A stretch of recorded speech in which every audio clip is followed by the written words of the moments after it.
Thanks everybody for being here. My name is Josh Clark, and I am joined by the illustrious Ellen Hill. We are so excited to have the opportunity to be here with you tonight. I think many of you are probably aware, but just in case, so Ellen and I are both associated with the Dyslexia Resource, which is a non-for-profit that whose mission is to serve or better serve all dyslexics throughout all communities, and take the knowledge and the resources and the experiences of the Skank School, which is a group that Ellen and I are also associated with. I serve as the head of school there, and the Skank School is an independent school in Atlanta. We're in our 61st year of serving dyslexic students. And many years ago, the school had the foresight to say, you know what we need to do is we need to take all this wonderful experience, this knowledge that we have built over our just decades of serving, celebrating, and learning from dyslexic learners, and share that with more folks. And so out of that came the Dyslexia Resource. And so that is an entity that through training, tutoring, and education, like events like tonight, we're doing all we can to empower communities to serve dyslexic learners. So again, so excited you're here tonight. And tonight, our goal is to help you think this idea of making connections and helping struggling readers. So we're going to talk a lot about dyslexia this evening. We're going to talk a lot about reading, and what we really want to help make that connection and help you understand is understanding and appreciating the role of neurological-based reading disabilities, specifically dyslexia, but also how what we do for dyslexic learners, what we know about taking a brain that has been engineered not to be a reader and transforming it into a reader, that knowledge, that experience actually translates to all learners, and not just dyslexic learners, all struggling readers, and really just all readers in general. Because I hope one of the things that you'll take away from tonight, and that you'll have a better understanding and appreciation of, is that what we do for dyslexic learners helps all learners, and is beneficial and powerful for everyone. So with that, Ellen, if you wanted to jump back on for just a second, I was going to have Ellen lead us through and talk a little bit more about some of the connections that we hope to make tonight, because Ellen, this kind of presentation was she's the mastermind behind it. So Ellen, do you want to speak for a moment just about kind of the goals for tonight? Well, I do know that I've been fortunate enough to work with a lot of teachers and tutors and even people just out in the community. And a lot of people have said, I'd like to learn a little bit more. And, I'm working with the child and I'm not quite sure what to do, or either I work with kids through Boys and Girls Club, or, Georgia Counselors Association, counseling. And so we just wanted to see if we couldn't help make some connections. And I was thinking about the things that I was telling a lot of even our teacher trainers.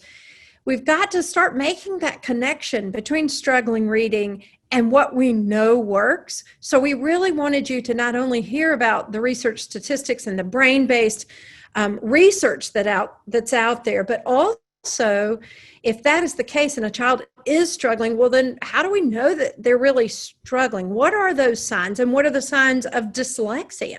Because we are finding that dyslexia is just not well known as it should be out in the circles. We certainly know about it. We know how prevalent it is, but the community doesn't. So we wanted to make sure that everybody realizes just how significant it is. And then also, if you do start seeing a child and you can recognize that they're a struggling reader, then what do you do to help them? How do you, making that connection on what to do, how to help, as well as then also not forgetting that they may be struggling in reading and they may be even having trouble in school, but they still have this great brain that has a lot of strengths for our world. So those are the connections we hope to make tonight. Great. Thank you, Ellen. Thank you. That's perfect. A couple logistical items before we kind of launch a little bit further into it. As we mentioned earlier in the broadcast, if you will, we are recording this. So in the days to come, we'll send all registrants a copy of it. It'll also be available on the Dyslexia Resource website, which is just dyslexiaresource.org. In addition, we will also be emailing the slides themselves. So don't worry about that. We'll make sure you get all of that. And then throughout the evening, if at any point you have any questions, feel free to type them into the chat and we'll be monitoring that. What we'll probably do is save questions for the end. But again, at any point, please don't hesitate to ask those questions. And also just out of pure curiosity, just so that we all understand and can make those connections. If you have the opportunity, as you're listening tonight, as you're watching, in the chat, if you're affiliated with any of the groups that Ellen might have mentioned, or maybe you're a teacher or a tutor or a parent or whatever it is that has brought you to this evening, it would be just for our own interest. We'd love to know and to share that. So if you get a second, just kind of type in that chat. Again, what brought you here? If you're a member of an organization, whatever the case may be, we'd love to know that, because we can certainly, just by knowing that, might help us as we share ideas and talk a little bit more. So with that, I'm gonna jump into it, and Ellen and I are gonna tag team this tonight. What I want to do is kind of start with more of a broad overview of kind of the situation at hand. What kind of paint a picture to help us all think through the lens of that we want to implore you to use as Ellen gets a little bit more after this first kind of introductory portion into kind of the what, how, and a little bit more of the why, right? How do we help kids? What are we looking for? What are the tools available to us?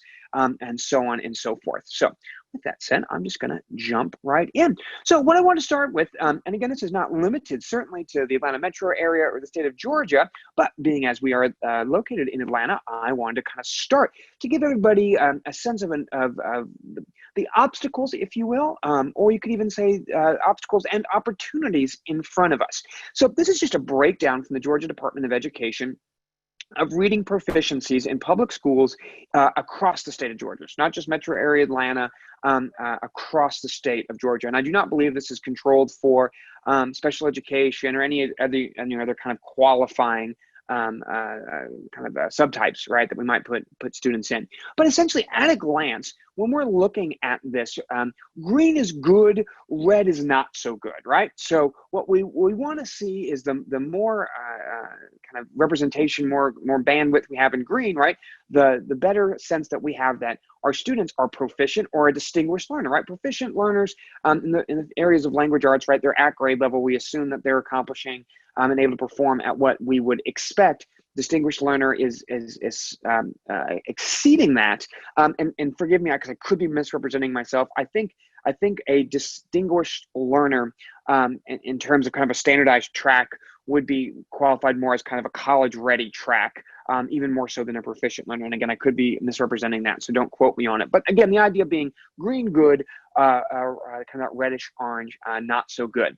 And what I think was really important to understand here is that what we're talking about is basic reading abilities, from third grade all the way into high school, right? So knowing that the fundamental role that reading and literacy plays in our lives, not just in terms of enrichment or kind of our academic lives, but just in our ability to function and to be a part of our larger society, right? This should not be so much of an issue, in that the vast majority of our students should all, at the very minimum, be at that proficient level. And then what we see instead is that across the state of Georgia, we're actually seeing levels. You can see those third and fourth grade levels far exceeding 50% of our students below the proficient level, right? And that trend really carries through across, for the most part, third grade when we first begin our formalized testing as a state.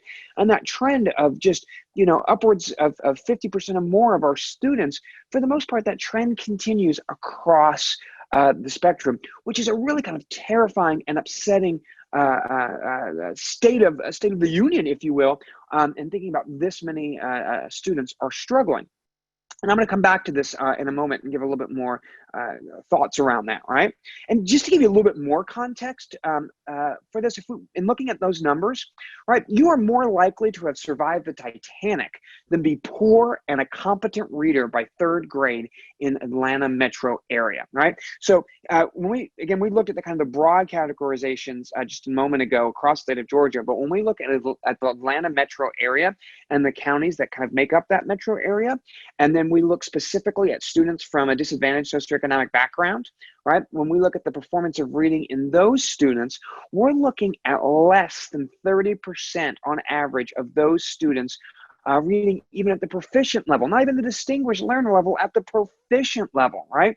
Which is a slightly less than the survival rate on the Titanic, right? And again, I just give you that perspective because I think, to me, it really kind of brings home the crisis that is in front of us right now, the challenge that sits in front of us, of which dyslexia, right? We're going to try to make the argument tonight, or kind of help make the connection, I guess is a better way of putting it, that dyslexia plays a large role, right, in those reading deficiencies. And however, even if we can't kind of clinically identify or come to the resolution that of this vast majority of young people that are struggling with reading, even if we can't come to a clinical distinction that they are dyslexic and that is the reason for their difficulties, again, I think a large portion, a significant portion would be, but even outside of that, what we do for dyslexic kids helps all kids, right? Specifically would be powerful and meaningful for this group, again, which is a statistically a disturbing number of our students across our state, certainly in our metro area. And then when we control for things like poverty, it's almost more of a certainty that these students are going to be struggling with reading. And there's a variety of reasons for that we will look at in just a moment.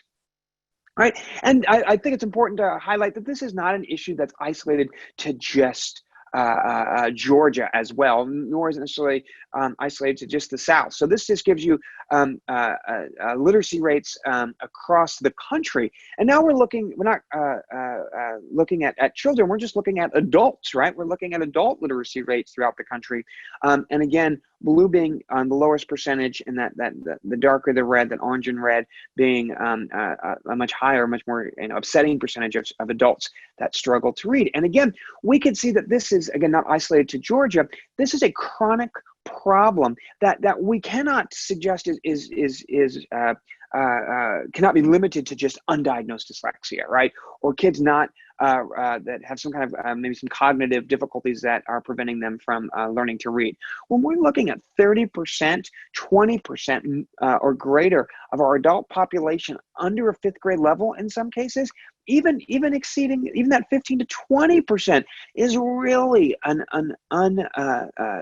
unacceptable number of students. Again, of adults, some of which is applicable to dyslexia, some of which is broader beyond that. But again, the connection being that all of these individuals would benefit from a similar approach, right? So again, another statistic I want to share with you. This is from a group called Reading Rockets. It's a great kind of evidence-based, research-informed website. It's readingrockets.org. I highly recommend it.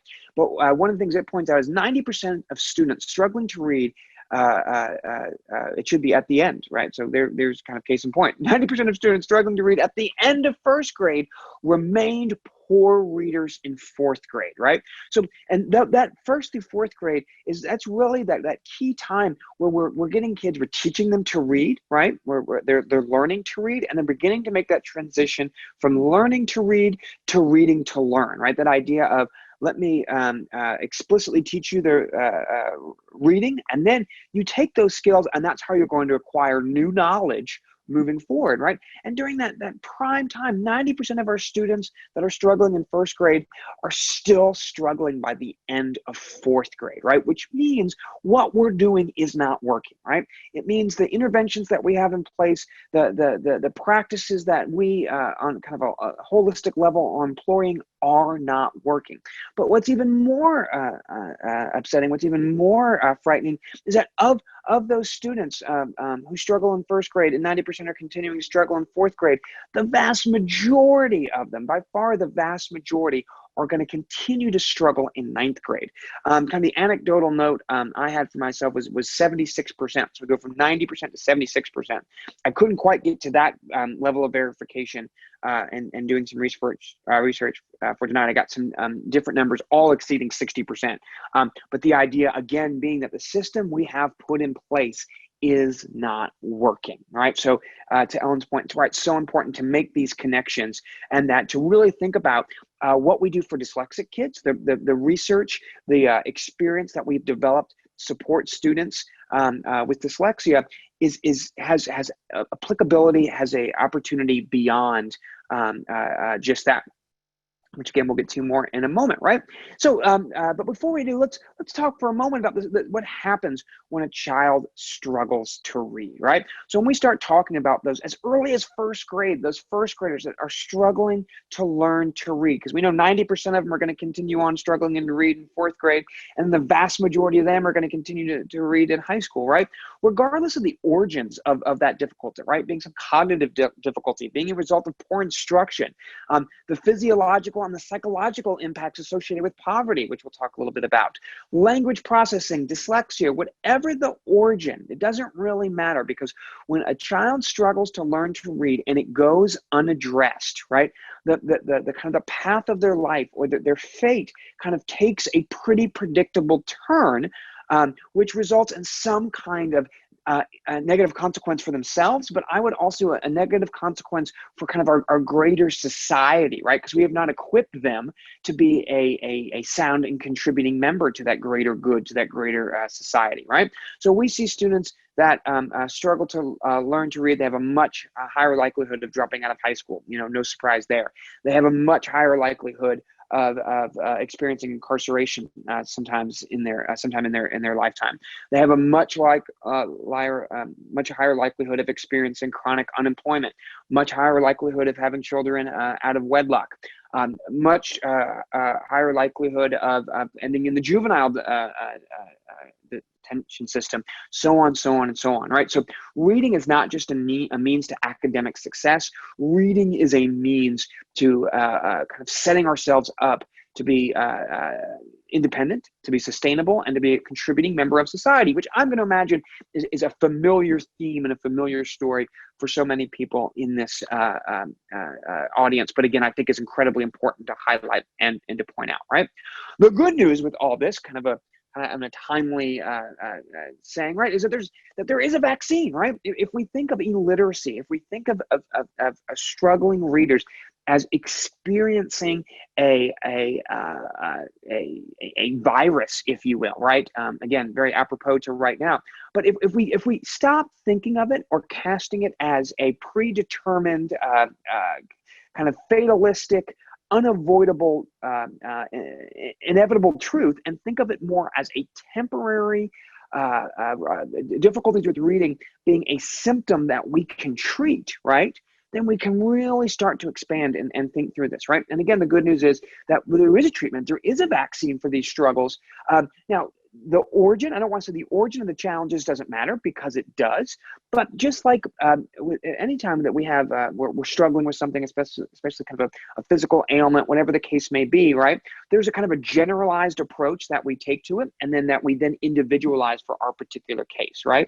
So some of us might take more antibiotics than the other person, depending on our particular situation. Some of us might need longer treatments than others, you know, and so on and so forth. But the idea being that the science, the medicine, the support exists, right, in general, and it's just a matter of that individual application, right? And that's, again, one of the things that we want to talk about tonight is how do we identify what that need is, so that we can then specify and individualize the application. Because again, we know, looking at all those statistics, there's a lot of different reasons that results in someone struggling to read, right?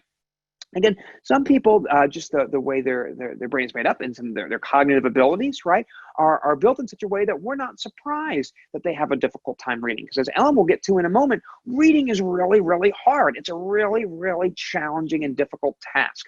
So sometimes when we look at an individual's overall cognitive makeup, we're not surprised that something that takes a lot of kind of cognitive work would be a challenge for them, right? As I mentioned also earlier, though, sometimes the psychological and the physiological effects of poverty can actually have a negative impact on a child's and an individual's kind of ability to learn to read. Doesn't make them unable to learn to read, but it can have an impact that, again, requires us to think a little bit more in a complex light about how to help them. Because again, that's one of the things I think that we often misunderstand, is that children, not certainly now, painting some broad strokes here, but oftentimes children that grow up in poverty, and we think about all the things that are associated with poverty, that comes the environmental factors. Oftentimes those children are exposed to less words, right, for a variety of reasons. That they are exposed to less words, therefore they develop less complex language structures in their own brains, right? And then they also have more of a limited vocabulary because of that, a lack of exposure, right? Well, we also sometimes, though, see in individuals who are growing up with the kind of negative impacts of poverty, there's actually a physiological impact, right? Our bodies respond to stress in a physiological manner. And if we're growing up in a highly stressed area, even when we're little, right, when we're young, and food is scarce, or we're having to move constantly, or we feel unsafe, right, even on a subconscious level, all of that has a physiological impact. And we're starting to understand that physiological impact not only affects kind of circuits and systems around our heart and our metabolism and our bodies, it also can affect neurologically, right, some of the pathways that we're going to later rely on to become a competent reader, right? And then, of course, we have the fact that anywhere from 10 to 20% of the population is considered dyslexic, right? And we know that again, outside of the kind of environmental and some of those kind of the impacts of poverty that we just mentioned, right? That some people are born with brains that are meant to process differently and need a different approach. And then, of course, that we also know that inevitably there are kids that are born into poverty and are also dyslexic, right? And we kind of have this this convalescence of challenges that we have to think through and address. But again, good news is that we have this this vaccine, right, that we can think of, right? And this vaccine, this support, this intervention, right, is comprehensive, evidence-based reading instruction, right? It's often referred to as structured literacy. And this is this idea that we can take what we understand and know about reading and the science behind it, and we can apply it in such a way that it can support and help students and help them become competent readers. And again, going back to the idea of the origins of their reading difficulties, what's really going to vary is the level of support they need. And depending on where they struggle, some areas of that kind of comprehensive approach, we need to focus more over here, right? Because this other part is a little bit more attainable for them, or so on and so forth. Or some kids literally are just going to need more runway room and more exposure. But we can do that, right? Again, the good news is that for the most part, and there are certainly some exceptions, but for the most part, illiteracy and challenges with reading, struggles with reading is not a problem in search of a solution. In fact, in many ways, it is a solution that is in search of a problem, and that we need people to better recognize and better understand the difficulties that so many of our students are having, and that we can take steps to improve it.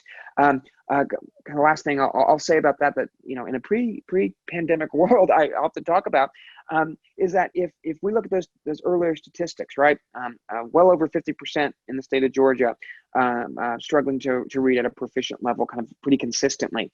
Looking specifically at the metro area, looking at specifically at students living at or below the poverty level, right? 60-70% easily failing to read at the proficient level, right? If we were to take those same statistics, and again, in a pre-pandemic world, and say that 60% of our kids have the flu, right? Or 60% of our kids, are all experiencing the same physiological ailment, the mobilization that we are now experiencing, right, in terms of COVID, would all be happening, right? We would have triage centers set up in parking lots. We would be doing all the things that we are now trying to do as a country to combat COVID, as we should, right? But we also should use this as an inspiration, as a lens to think about that we can come together to make a difference. We can apply the science and information that we know to make a difference. So I'm gonna get off my high horse with that and get a little bit more into the specifics about that, right? Get a little bit more into what that science is telling us, right? And so this is one of my favorite graphics, right? This is I call it the reading ladder. But it's the ladder of reading now that I'm sitting here reading it out loud, right? And essentially what this idea tries to break down for us and better understand how, on kind of thinking of that bell curve, how on average we can think about how people approach reading. And what we can look at is that for a certain percentage of our readers, about 5%, of our kiddos, they're just going to become readers. Despite the fact that reading is not something we're born with, right? We're not actually put on this earth to read. It's a human invention, right? Despite of that, still about 5% of our students are going to get to it pretty effortlessly. And then another 35%, so now we're about 40% are almost guaranteed to become readers. At 35%, just kind of exposure to print, just kind of making them aware of reading is gonna get them to reading. But then we have another 60%, right, roughly, that need more explicit instruction, right? That's where they need that comprehensive evidence-based approach. That's where they need that structured literacy. That, for them, that is essential for them to become a competent reader, right? Again, we're looking about anywhere from 40 to 50% of our readers need that, and they need it in a I don't want to say a limited quantity, but in a fairly consistent quantity, consistent exposure. If we take what we know, we apply it, we deliver it, right, we're going to get those learners. Meantime, that other 40%, right, that is going to come to reading pretty effortlessly, they're still being benefited. Nothing negative is happening, right? It's still a benefit to them, right? So we're not taking anything away, but at the same time, we're making a huge difference for another 40 to 50% of our students. And at the very, very end of this, right, we have a certain percentage, anywhere from 10 to 15, 10 to 20% in some cases, of our students that we would qualify as clinically dyslexic. And we know that not only do they have to have this structured literacy in order to become literate, they're going to need more, right, than the rest of the population. They're going to need further, which I'll get reasons why in a moment, but they're going to need further exposures, more explicit instructions, so on and so forth. But the idea being is that everyone is climbing the same ladder. We don't have to create different ladders or different steps or different paths. It's just some will be a little bit longer, some will be a little bit easier than others, but they're all the same, right? They're all the same. And again, I think if we don't know that, I think that's one of the biggest takeaways from tonight. One of the biggest connections to make is that this is not a competition of resources. This is not a competition of time, or some students getting what they need and others don't. When we build classes to serve dyslexic students, all students benefit. All students benefit. So with that, so let's talk for a minute about what is dyslexia, right? So when we break down dyslexia, right, we have kind of these portions of the word, the morphology, right? Dys, which means difficulty, lex, which means words, right? So in a literal sense, it means a difficulty with words. I always refer to dyslexia as an unexpected difficulty learning to read, write, and spell, right? So we're talking about otherwise super bright, competent kiddos that when we have conversations with, clearly are average to above average intellects, oftentimes, certainly adequately verbal, if not, kind of in the superior range in terms of their verbal abilities. And so we are surprised when they're having this difficult time with reading, writing, and spelling. And the term has been around since the 1800s. This is not a new term. This is not a new phenomenon. Our understanding has grown immensely in the last kind of 10 to 15 years. We've learned so much more, but it's not a radically different, radically different change. And again, in our understanding, I'm sorry, Ellen's texting me and telling me I'm going too fast or I'm going too long. So I have to go a little bit quicker. So with that said, and I think this is almost my last slide, and I turn it over to Ellen. But this kind of gives you an idea of why this is. Why do some students have more difficulties than others, and how do we understand dyslexia? What is that? What is the cause of that unexpected difficulty, right? Well, an important thing to keep in mind is that it is brain-based, right? It's not environmental, right? It's not something that, again, whereas we talked about some kiddos earlier where kind of adverse environmental factors can impact their reading. Dyslexic kids are certainly susceptible to that, but that's not the origins of their difficulties, right? It is their brains literally process information differently. So as you can see in this illustration here, right, at the top part, that's a non-dyslexic brain. And the colored areas represent when we put kids in an fMRI, or it's a functional brain imaging. This is where, for the most part, we see things happening, right, when people are reading, right? Your average readers follow a kind of a similar circuit, right, when it comes to reading. But when we look at folks who are dyslexic and we ask them to do a similar task, we see that their brains often take up different pathways, right? Their pathways, not only do they not reflect a traditional reader, oftentimes they're even less congruent. So even though we're showing that it seems to be that non-dyslexics do one thing and dyslexics do another, it's more like non-dyslexics, for the most part, do one thing. Dyslexic people, their brains do a lot of different things, right? Their brains are working to try to process this information in what is often an inefficient way, right? And the last thing I will say about this is to kind of highlight for you that as you can see in that non-dyslexic brain and that traditional brain, even though there's all these different parts of the brain that are coming together when someone is reading, and that's because when I go back to that idea that reading is an invention, there's not a single part of our brain that is meant for reading, right? God put us here to talk and to hear and to see, but not to read. Reading is an invention where we force our brain to repurpose other areas that were originally intended for something else in order to become a reader, right? So I always say, I'm not surprised that students have a difficult time reading. I'm more surprised that more students don't have a hard time. With that said, my last kind of slide, I'm going to turn it over to Ellen. And again, to kind of just, as Ellen talks about that great vaccine, right? To kind of frame our minds around what is dyslexia, right? So dyslexia is a heritable learning disability, right? That's one way of thinking about it, right? It's heritable in that if you struggled with reading when you were in school, there's about a 50% chance that to some degree your child may struggle. If a child has a parent and a sibling that is dyslexic or we can kind of classify as a struggling reader, there's more upwards of a 75% chance that on some degree, right, they're going to experience traits associated with dyslexia. But I would broaden that definition a little bit too, and I would also say that dyslexia is an educational disability. Again, looking at those earlier statistics, when we have so many students struggling to learn to read, I think it's important for us to keep in mind this is not an issue with students. It's not an issue with teachers. It's an issue with a system, right? We are putting kids into a system that is clearly not built to produce competent, comprehensive readers, right? So we really need to think about that.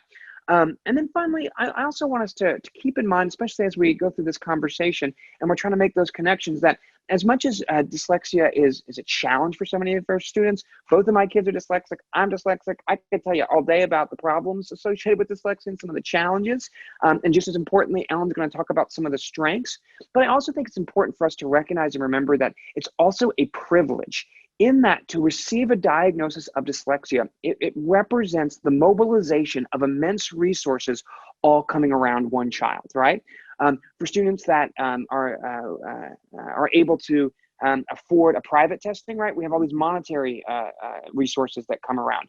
But even outside of that, students that receive a diagnosis through a public school and kind of that taxpayer and rightly afforded testing, even that represents the mobilization of so many adults coming together around this child in order to make sure that they have what they need. And I just recently read an article that was really helpful for me because, again, I often refer to dyslexia as an unexpected difficulty with students' ability to learn to read, write, and spell. But what this article is really illuminating for me is that sometimes that we for reasons other than their reading abilities, we don't expect much out of the child, right? So we say, well, that child comes from an impoverished background, and therefore, right? Or we use overt or subconscious kind of racial stereotypes and other these kind of lenses, right? Where we don't expect much, and therefore it's never unexpected, right? And that was really illuminating to me as well. And again, as we think about making these connections, is that the vast majority of students, regardless of background, regardless of race, regardless of socioeconomic income, regardless of dyslexic or not, right? The vast majority can become literate and competent readers when given the right resources, which is what Ellen is going to talk about. So I am just a few minutes over, I feel like, Ellen, and I'm going to stop sharing my screen so that Ellen can join us and she can share hers. Fantastic. Yes. Josh, I just love when you talk about the brain research and what's going on in the brain. I always just feel like you do such a good job. So thank you. I knew I was right to get you to involved with this.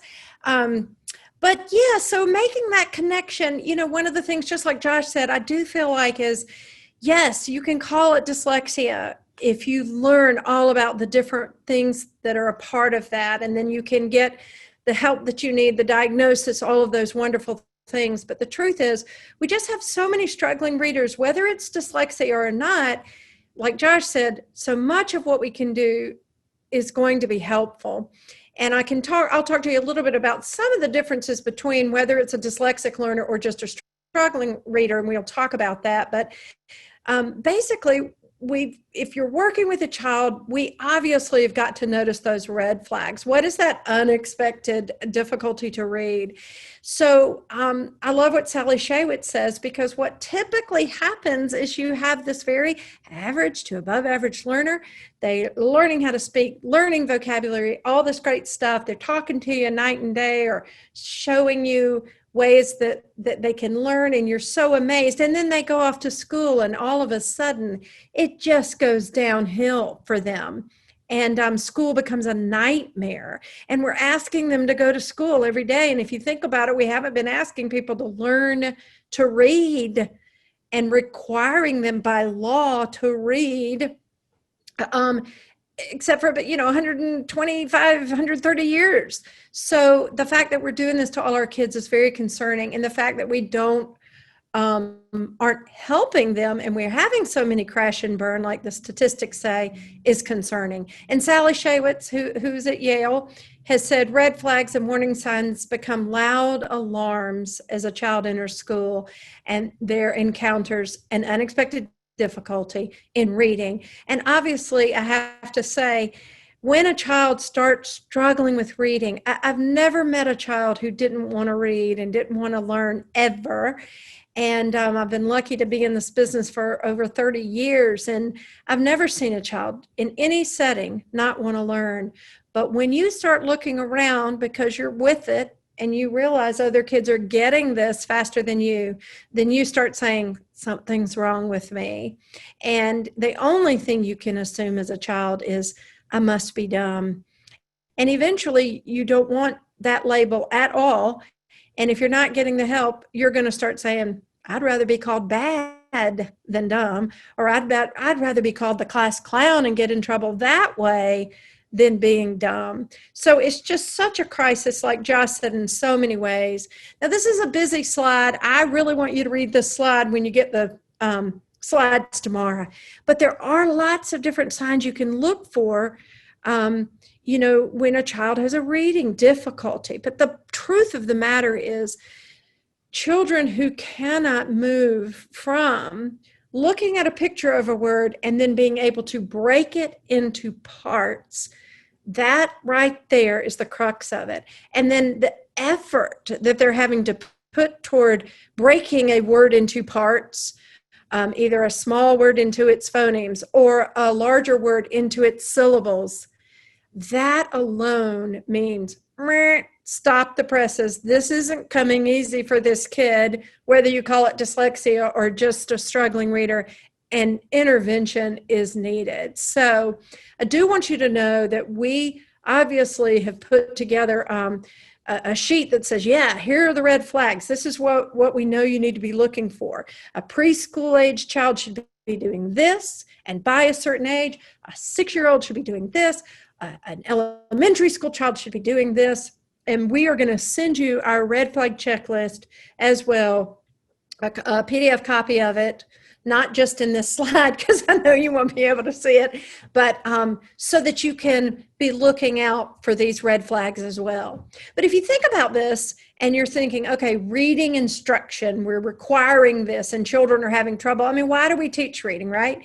And we know there's all these things. We want people to learn new things and expand vocabulary, and how wonderful is it, especially in this day and age, to read about a person's experience and have empathy and understand and get along because you put yourself in those shoes. You want to be entertained, right? I am a mystery reader. I want to solve it and figure out who's done it. Also, the connection between reading and writing is huge. We want to become better writers, and that we can do all of that. but the ultimate goal is comprehension. And certainly in school, we're requiring children to read, so that they can understand what they have read. So one of the things that is out there in the world right now, Josh mentioned structured literacy. What is structured literacy, right? Well, this is it right here. This is everything that you need to know. This is truly what we call the reading rope, not structured literacy exactly, but structured literacy is based on this. This is Hollis Scarber's reading rope. We have something called the simple view of reading that just says, hey, if you want to get everybody to reading comprehension, then you just need to have those language comprehension pieces in place, and you need to make sure that you can decode. What are those pieces, right? The language comprehension and decoding. If you have those two things, that's going to be this a very strong rope. Hollis Scarber was a sailor. She used the example of a rope that you need. You wind all those strands together so that you have this beautiful, strong rope, and children will have the strong reading skills if they have all of these things. And the truth is, it's not that simple. We do know that. But this in alone does talk a little bit about history, the historic perspective as well, because it turns out that there are not many reading programs, especially in America's history, that did all of these things. And so the National Reading Panel, I think this is my next slide. Well, not quite yet. I'll get to that. But people have been doing research on this. And of course, obviously, because of the brain research, now everything that we know, this can't be ignored. I mean, 30 years, we were still over here saying, hey, this is what we're doing for reading. We're doing these things right here that you see on this slide. We've been doing that at the Skank School, and schools who've been working with struggling readers have been doing this for a long time.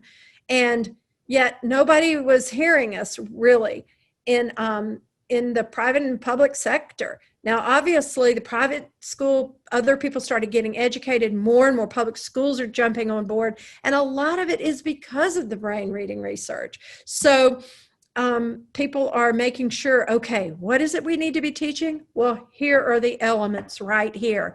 Background knowledge. And this is something we can't let go of. One of the bad things that has happened or unfortunate things that has happened is the minute we started having trouble looking at reading scores, we said, gosh, what should we do? Or our nation said, what should we do? Well, a lot of it was, well, let's just teach more and start it earlier, which sounds great, but not if you're using inefficient methods. And we surely shouldn't be putting a pencil into a 3 and 4-year-old's hand. And that was the answer. Well, guess what? That didn't work either.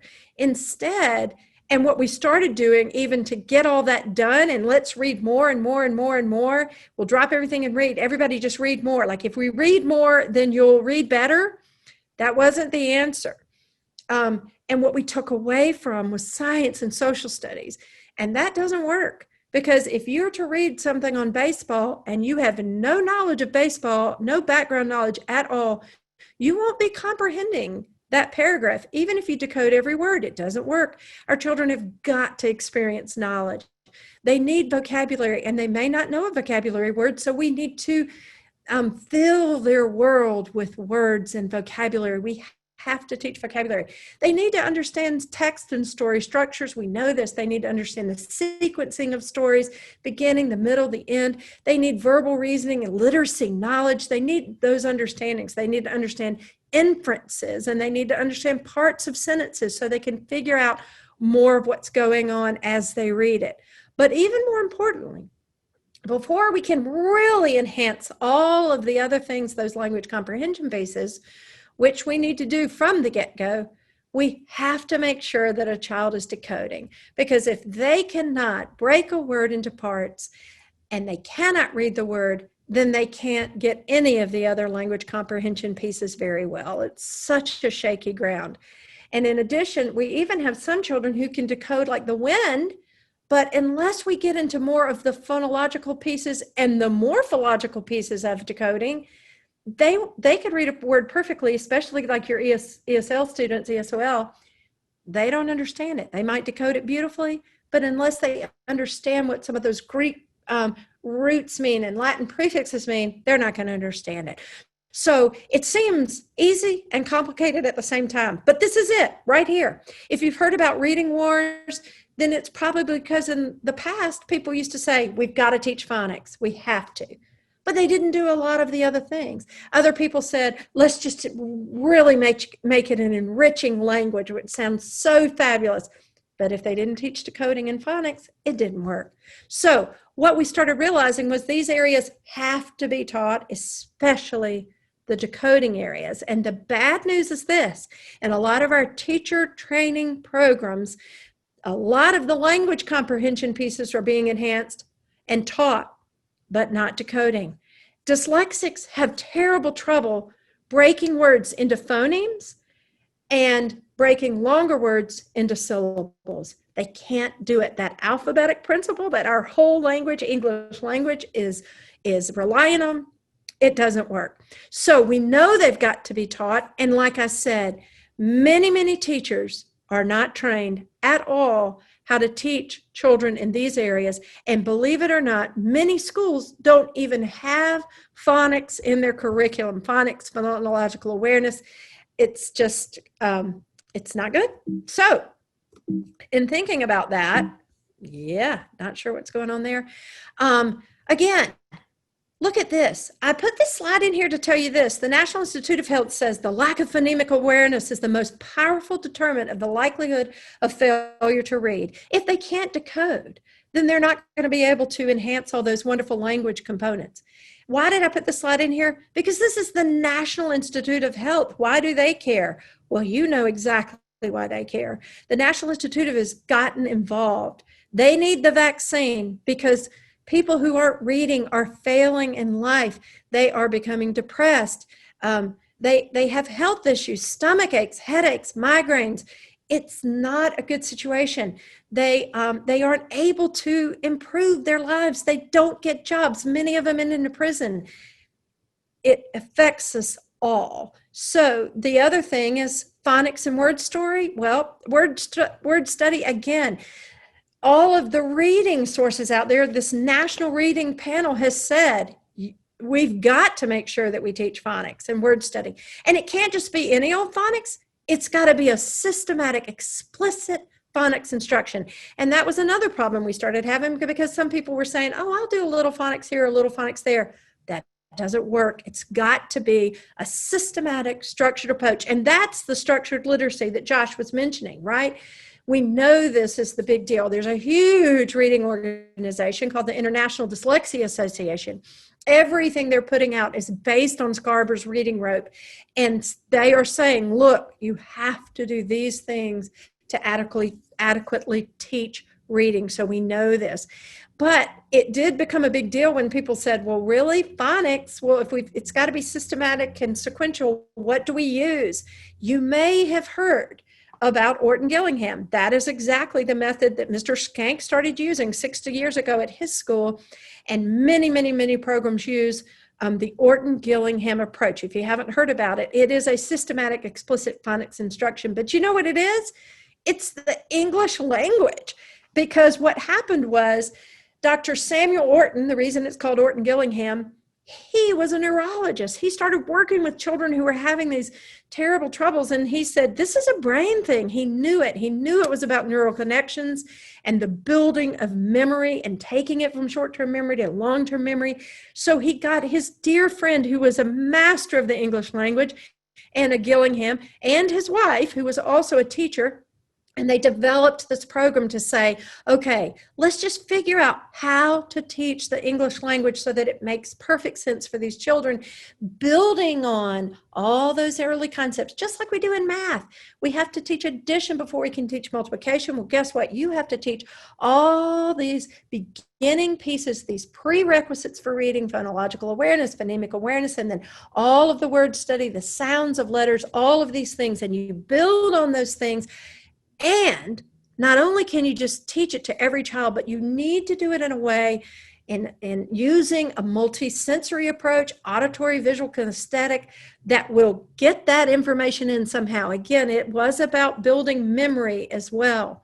So Nadine Gabb, who's at Harvard, her lab is called the Gabb Lab. She says, we know this, right? Reading skills need to take place at a certain time for a child. If the skills aren't developing, those red flags must be addressed. And yes, we need to get them when it's early, but you know what? Those same red flags are there in 4th grade, 5th grade. We still work with children on phonological and phonemic awareness in 5th grade, 6th grade. That's why you can't just do phonics in kindergarten, 1st, 2nd grade and be done, because kids are going to get into more advanced words and they need to know how to break them into parts.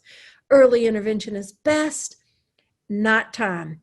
So, and we're seeing this paradox occur because we know early intervention works best. And so many of our children don't receive services until they start to fail, which is often in 2nd grade, 3rd grade. So again, I have to show you this visual.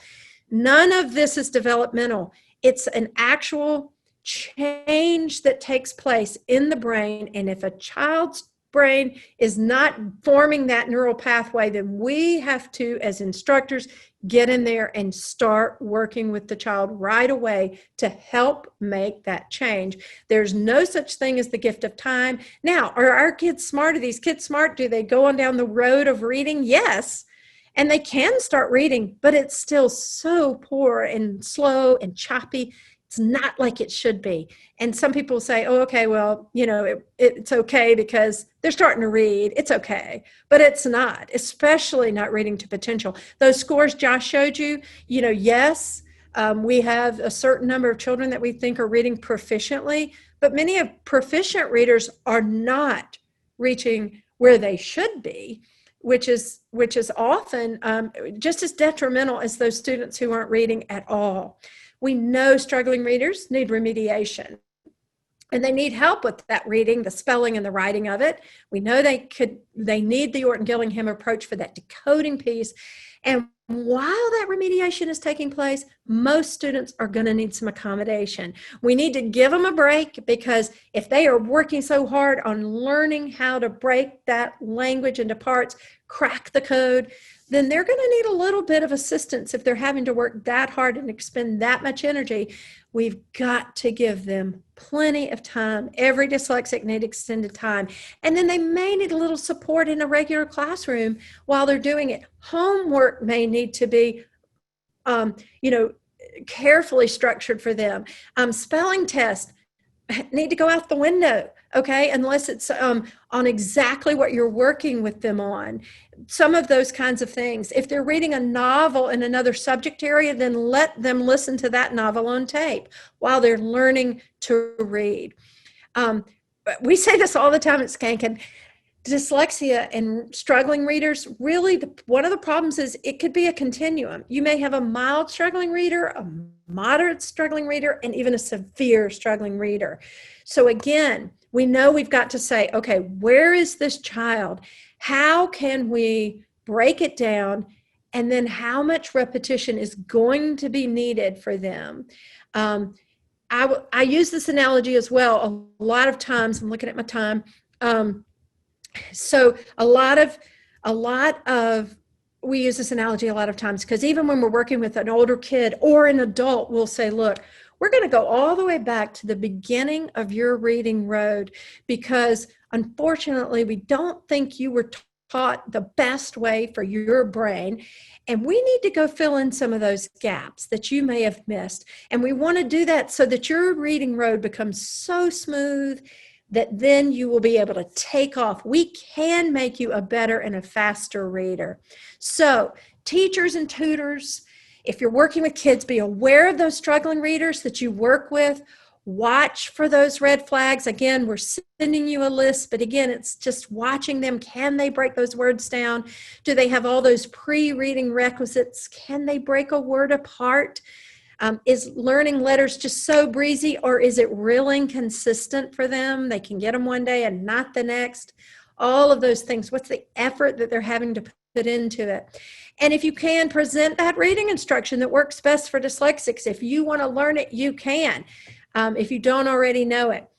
Employ good screening tools that will help identify potential dyslexics. Don't worry, I give you a few because that's important to see. Don't let them fool you. Many a smart kid can memorize a lot of words, but they're not really reading.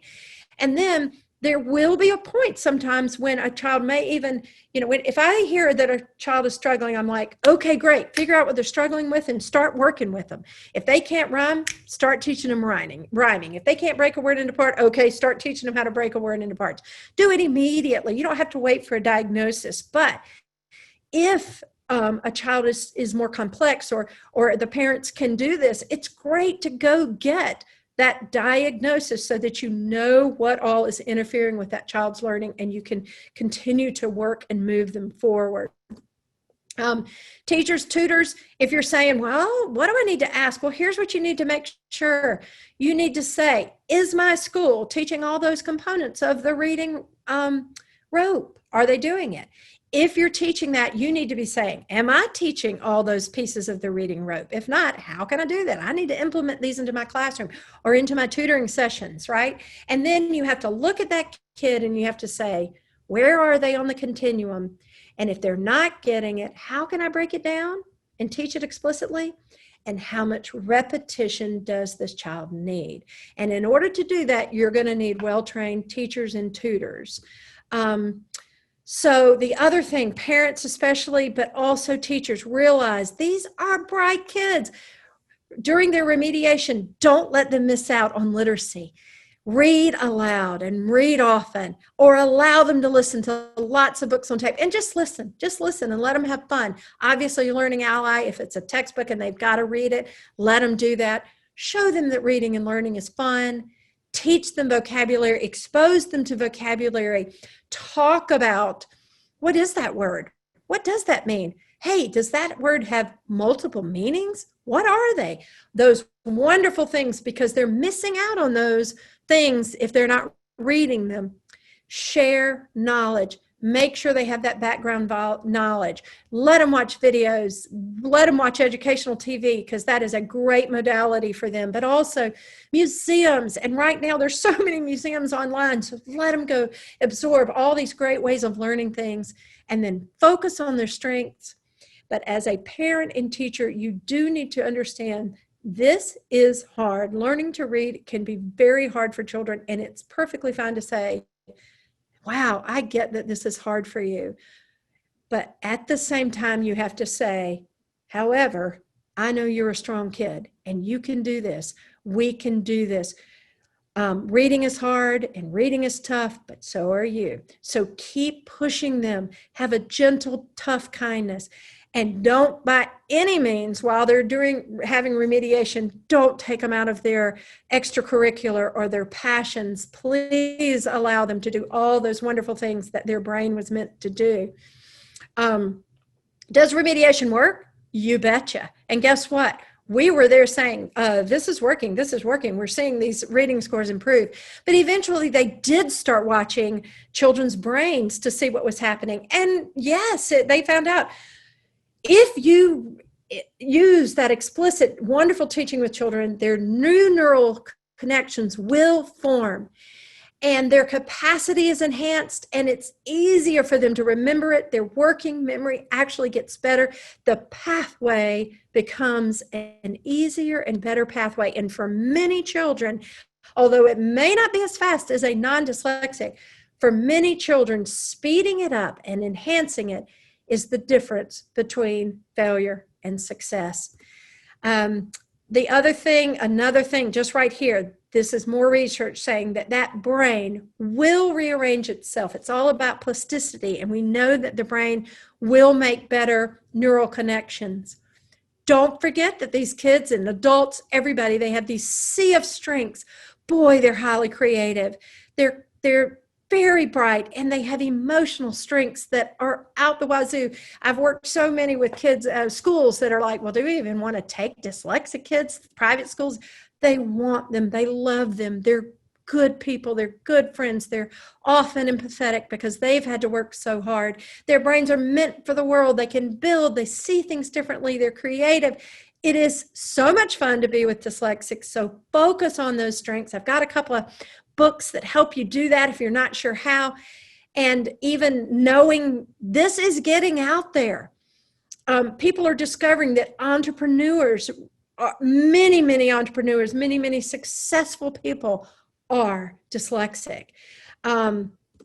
So we know this. Make sure the kids know this, because they think, this is going to be my life. I'm going to have to struggle like this. No, you're not going to. Your brain is meant for the world. And many people that are very successful had dyslexia. So be aware of that.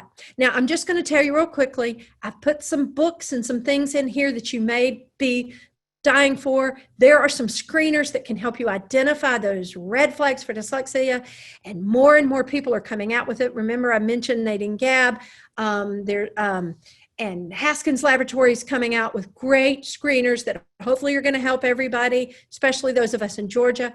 This we're sending to you so that you can just click on this amazing links. I just want to point out one thing, if I can, before we go to questions, and that is Reading Rockets that Josh mentioned. If any of you are interested in learning more, so this is for knowledge and just good information. If you're a teacher and tutor, trust me, if you want to read more, it's on here. If you want good activities, it's on here. And all you have to do, reading topics A to Z. So maybe you want to learn more about helping struggling readers. Look at this, all the things you can do. You can learn about phonological awareness and phonemic awareness. So many activities are on this website.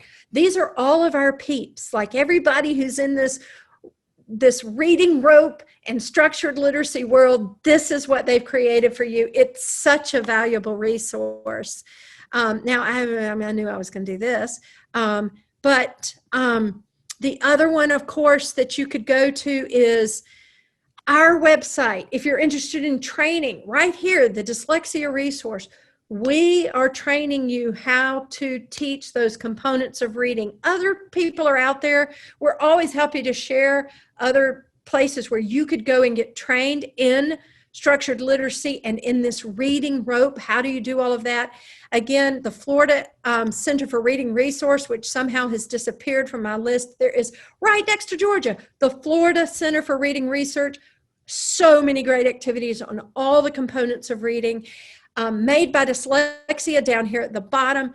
Amazing organization that's beginning to train. It's a lot of great awareness. All these famous dyslexics talking about how great it is to be dyslexic. Just so many good websites right here. I want you to have them. So go look for those. And then I do have to leave you with just a little bit of hope. We are moving forward. People cannot ignore the brain research, and therefore everybody's getting on board. Not as quickly as we need them to, but they're getting there.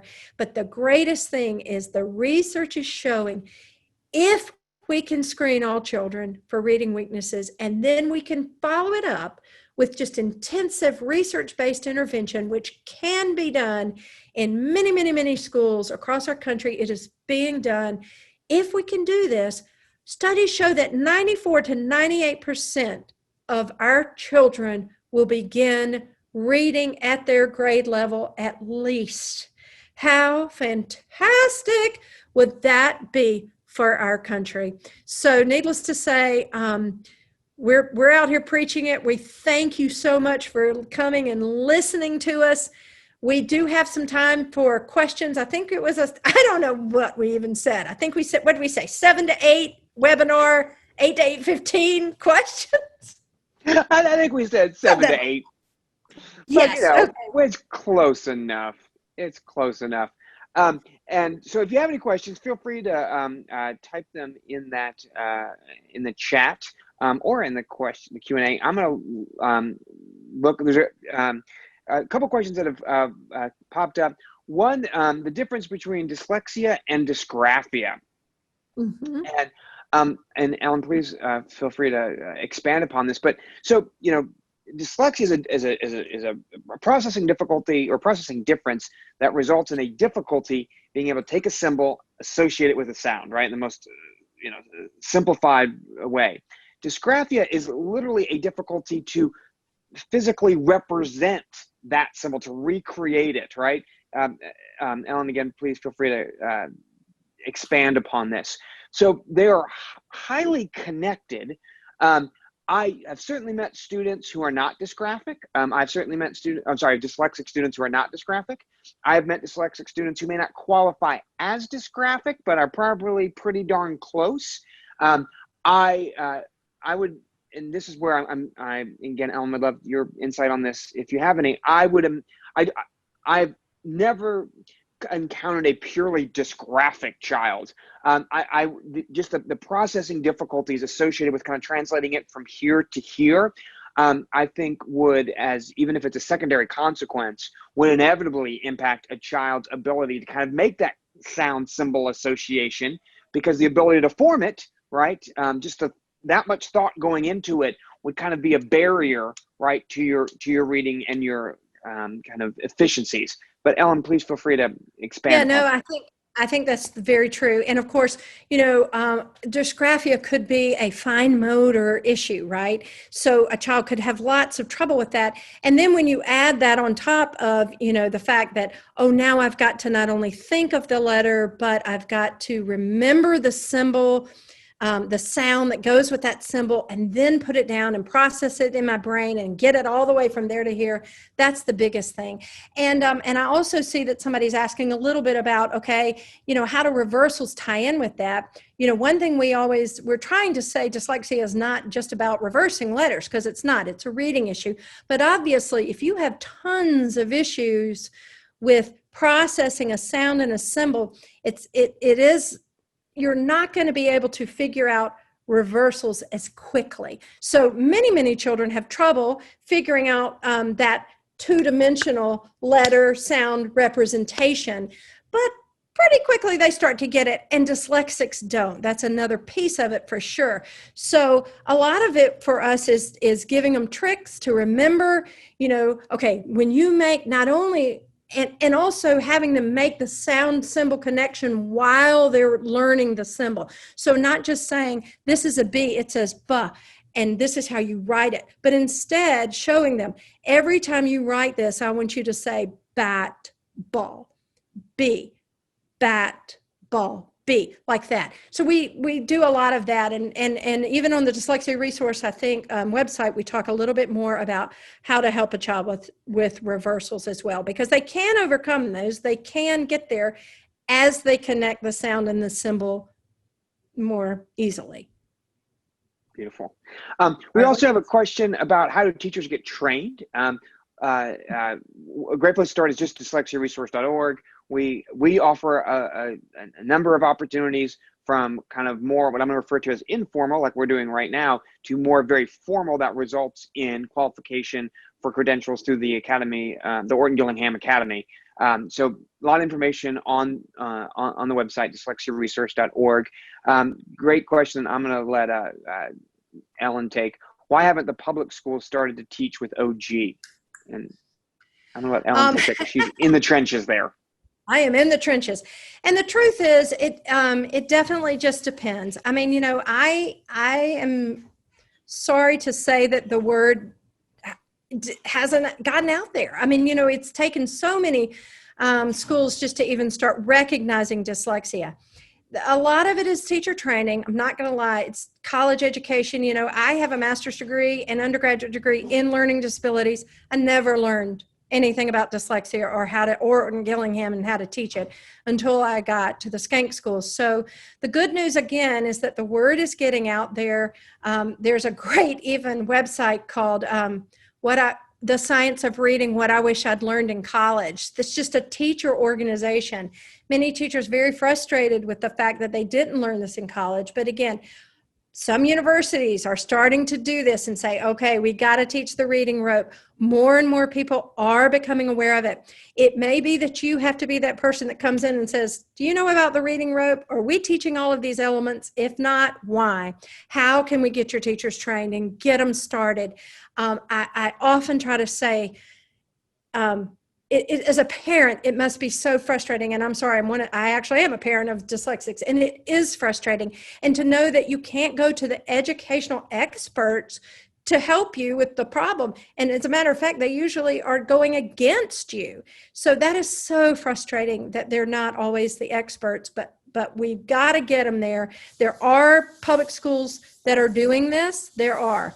A lot of public school, quite frankly, has been driven by, we need a program. We need and big book companies and reading programs and stuff come in and say, okay, we'll take care of it. And that doesn't always work because it's not always the structured literacy. But many schools are, and we're out there. We are teaching public school teachers like you would not believe.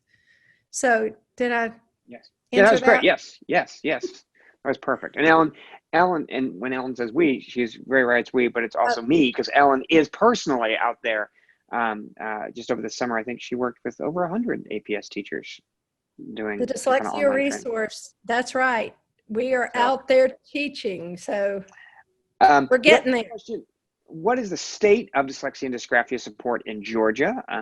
Our son was diagnosed through a private evaluation in February in first grade. Our assigned public school in DeKalb County informed us that support would be limited or non-existent. So unfortunately, that's not just a DeKalb thing. And it's not just a Georgia thing. On the plus side, I will say, pre-COVID, Georgia in the spring of 2019, passed a dyslexia law that included a provision to do more kind of some exploratory work, to do a dyslexia pilots throughout the state. And so there's been a lot of interest in that. Obviously, our current situation has disrupted a lot of that work, and there's kind of fits and starts with it. It is not, unfortunately, uncommon in and I'm going to say in a public school setting, but also sometimes in an independent school setting that doesn't fully understand or appreciate. It's difficult to help them recognize and then get the support a child needs. Partly, some of the times is what we want, all of us as parents, as educators, we want children to reach potential. And oftentimes, especially in a public school setting, it is average or approaching average, right, is good enough. So sometimes a child is not failing enough in order to justify support. Oftentimes, there has to be a kind of consistent history of a child not responding to intervention, which in a way makes sense because we want to give the child good intervention. If it's not working, that tells us something, so we'll try something new, and so on and so forth. So in a theoretical model, that makes sense. In an actual in reality, it often results in a wait to fail, or wait to fail enough, right, which can be frustrating. So being an advocate, being a squeaky wheel, and then also, if possible, exploring options for private tutoring outside of school as well, because sometimes just the mobilization of the resources at the school, the time itself that it takes is time we're losing, if it's even possible to have the means and ability to get a tutor. Ellen, would you add anything to that?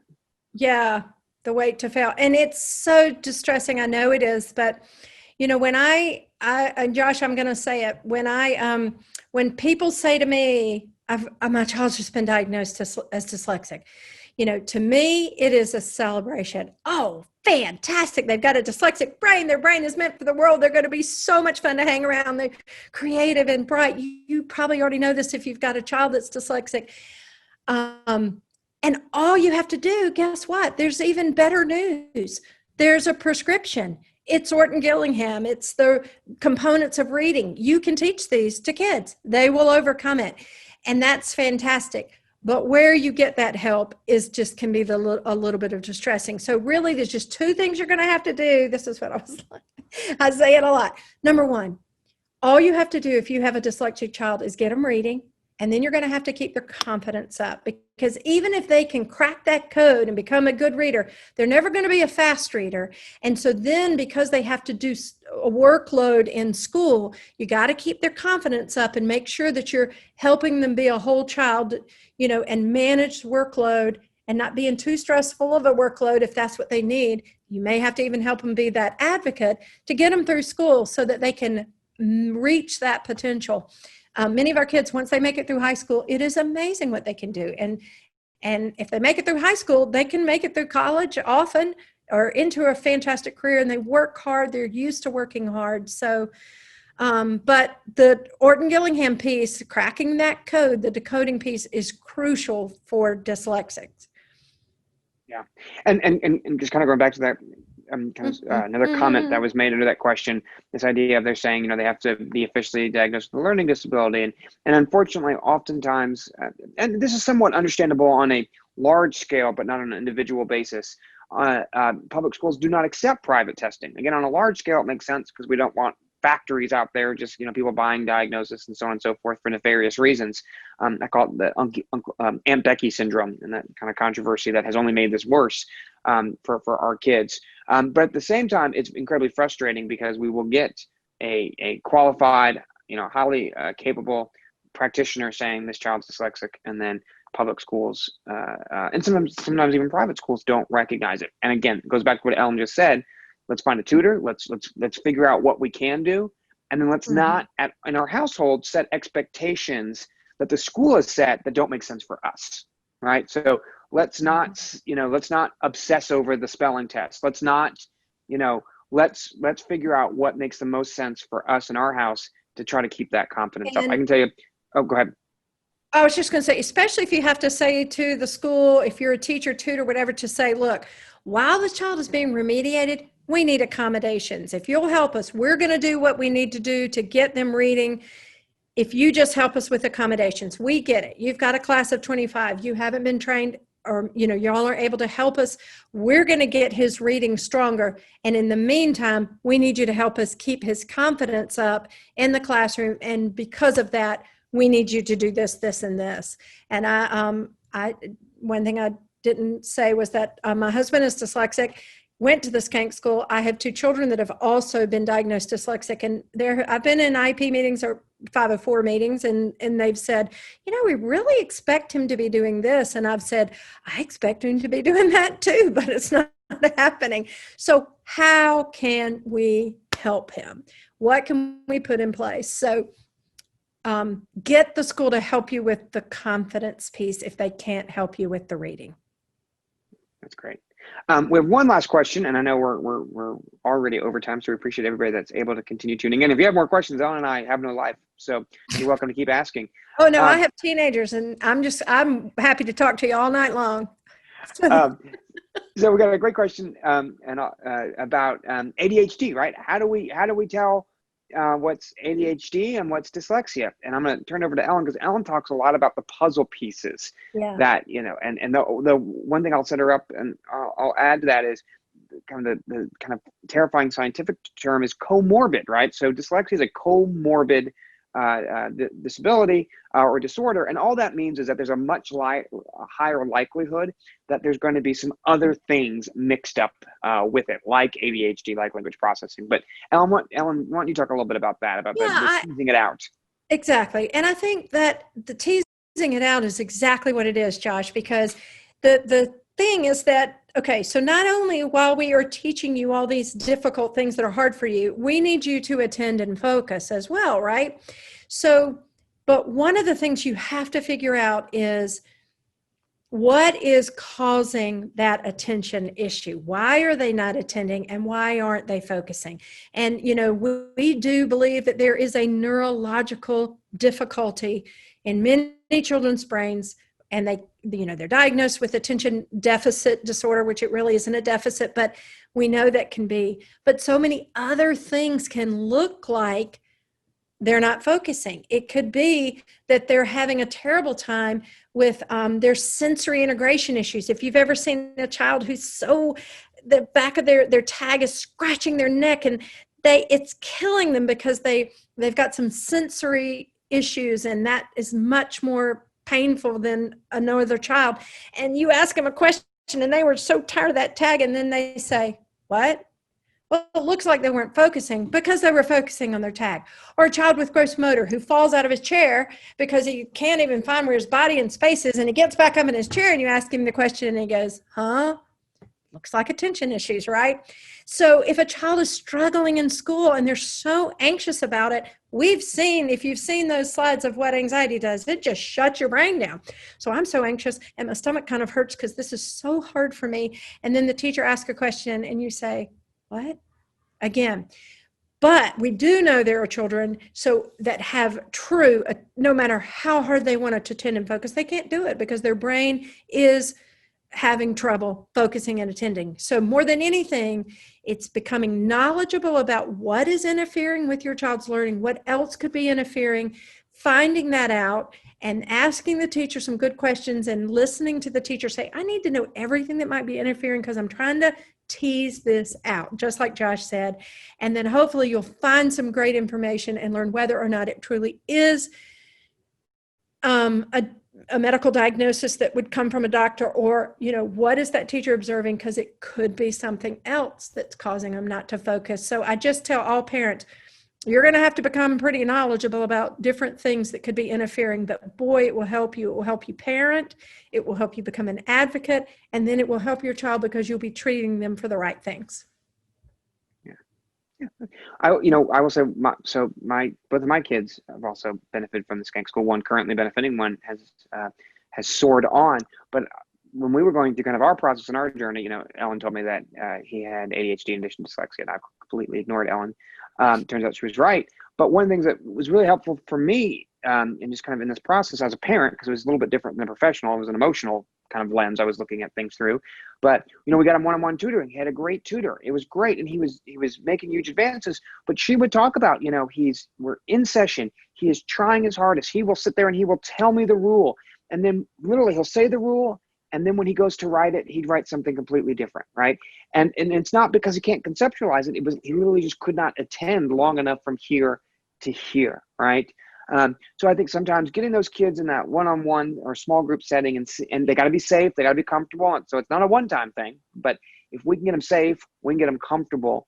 And if we can then observe them in that smaller group setting where we eliminated some of those other barriers, and we continue to see very highly distractible or impulsive or, other things where they may not be acting out anymore as a distraction. They may be acting out because they really, acting out being a kind of a broad term for just any kind of impulsive activity. It may be more, and then a little intention. Yeah. The only other thing, and again, if you need to go, we totally understand, but someone's asked a question about, helping with that confidence piece. Number one, you got to get them reading. Number two, the confidence piece. And a lot of times I think this is ignored a little bit, and it's so huge for our kids because they realize it doesn't take them. They can have the nicest teacher in the world and the nicest parents. Oh, you're so smart. We love you. The teacher's like, you're smart. And they're like, lady, I'm not getting this. I'm not getting it. Don't try to fool me, right? So they know that. And especially if they are then in a class where kids are whizzing by them and they're having to attempt to even sound out a word, it's so embarrassing and humiliating. So again, a lot of that needs to be brought to the teacher's attention if they're in a classroom setting so that she can address it.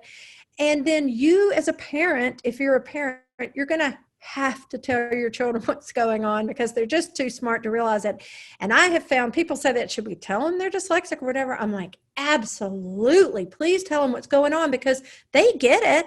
So go ahead and tell them what's going on and tell them how great their brain is and tell them, oh my gosh, this is great. Now, the bad news is you're going to have to work harder in school, but you can do that because you're so smart. And let me tell you who else is smart. And let me tell you how you're smart.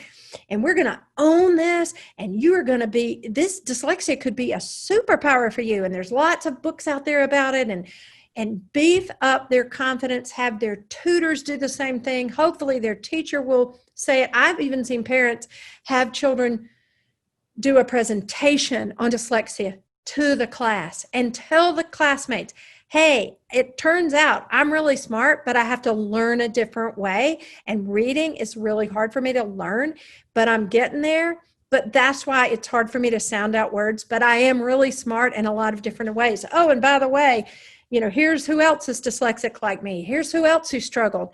And when kids start seeing that, they're so much more accepting of it.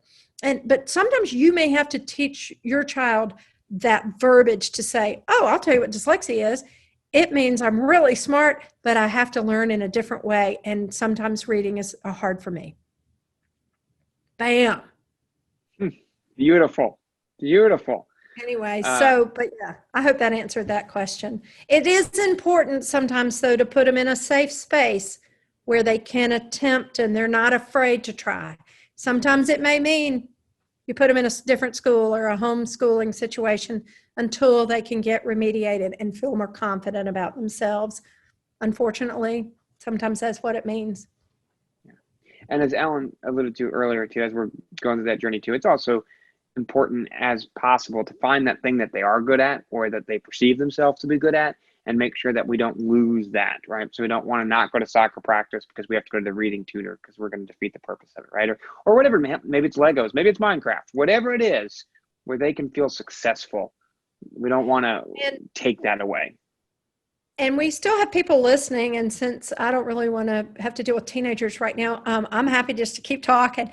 Okay, so I'll tell you another thing though, and that is this. Think of the neurodiversity that we're trying to get the whole world to understand. You know, you may want somebody in your company that didn't do all that well in school, but seems incredibly bright and incredibly hardworking because they're going to be valuable to your association. If somebody comes in and you're hiring and they say, well, I'm dyslexic, that's why I didn't do all that well in school, but here's what I do know and here's what I can do. You know, neurodiversity is important. And guess what? As a society, we need to be saying that. So when you have people using the word smart, you know, we unfortunately judge our children as if they're smart, it's how well they do school. And school is just, hey, I'm going to give you a bunch of information. I want you to learn it quickly and I want you to regurgitate it quickly. That's what I need y'all to do. And unfortunately, that's a lot of what school is. Well, our kids don't do that well. Okay. They can't learn it quickly. It takes them more time. They can learn it, but it takes them a long time. And then they can't regurgitate it quickly. And sometimes they can't regurgitate it at all because of the way that their brain is processing it. Certainly not on paper. They might be able to do it better orally. So this is tricky. And so I always say, just try to throw away that word smart, because unfortunately you're like, oh, well, that's my kid. He does really well in school. He's very smart. And then I have this child who's dyslexic. Well, guess what? That kid's just as smart. And trying to do that with even within your own family to say, you know, hey, and I tell people all the time, if you have a child who is smart at school and good at school, yay. And I tell our dyslexic kids, let's cheer them on. They like school so much, they may keep on going to school. They may go to law school. They may go to med school. That'll help us out. It's going to be great stuff. They may even go get an accounting degree. And you may go start your own business. And you're going to need a good chief legal counsel. You may even could hire your sister or whatever it is. I mean, looking at it that way is often very powerful for kids who right now aren't doing as well in school. Okay, we have two more questions, and then we are gonna we'll get to an end. First question is about spelling, right? We have someone commenting that their dyslexic child said 2 years of OG, but their spelling is just still so much fun, right? And so spelling, right, is obviously integral to reading. They go together, but what we often see is that for a dyslexic learner, the intervention, that reading piece takes off so much faster than the spelling. And sometimes the spelling always lags to a certain degree. And then Ellen, I'd be interested to see if you have a different opinion on this, but I would argue that if we know for a fact that their reading is where it needs to be, and what I mean by that is that they can actually decode, not that they're just kind of relying on memorization, but we can attack words we've never seen before. I'm much more interested and concerned about that because we have some things like spell check, right, are going to allow us to catch that spelling. And so I become increasingly less worried about the spelling unless the spelling is indicative of a child that still can't really read. Yes. And as their reading gets stronger, their spelling will get stronger too, which is great. And there are spelling rules, even like you said with OG. And it may just always be atrocious, and that's okay. Luckily, our world is accepting that there are very, very, very smart, wonderful people, contributors of society who don't spell well. And my husband is one of them. Anyway, so that's good news. And it may be also that you just have to say, yep, spelling's just really hard. And again, the more she will see some things. They will get better. You know, even those crazy sight words right now, said is still so hard to spell, but eventually that even gets better. Homophones, never. I don't think dyslexics will ever spell homophones correctly, and that's okay. Again, spell check, grammar check, those kinds of things. Thank goodness we have those tools. And teaching them how to use them, teaching them that they need to use them, I think is just going to be one of those things they may have to do. Okay, last question is about college, right? And college acceptance for our kids that might really do well in kind of non-core academic courses, right? When we look at college acceptance and what are all those things look like. So I'll throw out a couple of resources. One is there's a group called the Dyslexic Advantage, and they have a website. And if you literally just Google Dyslexic Advantage colleges, they have an incomplete and somewhat outdated, because the last update was 2018, but somewhat of kind of a glossary of schools that have learning support programs, and they have their kind of own internal rubric where they rate those. And that can be a helpful place to start because it just gives you an idea. Oftentimes, some of the more progressive colleges, I mean progressive in terms of looking at learning disabilities, will look at that psychological educational evaluation over ACT, SAT, or maybe even some core class grade levels, because what they're really looking at is potential, right?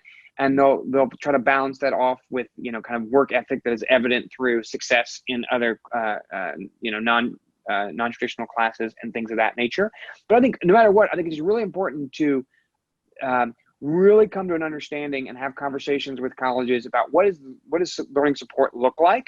How accessible is it? Is it like a little office on the other side of campus that my kid's never going to go to? Is it something that's more prevalent and accessible? Larger state universities, ironically, actually follow the law more than some of our public kind of high schools. So you're actually often in a better situation in terms of support in that sense. But often that there are larger universities, so you have to weigh that with the size. You know, some of your private colleges are much like independent schools, that they don't have the same legal obligations to serve dyslexic learners to the same degree, but because they're smaller, they often have, you know, more accessible support programs. So I think balancing all that is important. Would you add anything to that? The only other thing I would say is that, yes, I have found that I feel like universities and colleges are much more accepting of accommodations if that's really what the child needs. And a lot of times they do have to discern between students. So a documented history that your child has a learning disability and has trouble and is important, because you'll need to take all of that in and say, I want some learning services. But the kids don't care. They provide so many amazing things. And I've had so many kids, that's the first thing I ask them when they say, Miss Ellen, I'm in college. I'll say, where are you? Are you getting help from the learning services report? And they're like, yes. And it is, and for them to just be able to go and maybe listen to the class while somebody else is taking notes, some of these amazing accommodations they can get, it's the difference between, again, them performing like as an honor student or not. And I've had several alums tell me that. And colleges are like, well, then why would we want them to reach their potential? They want that. They get that.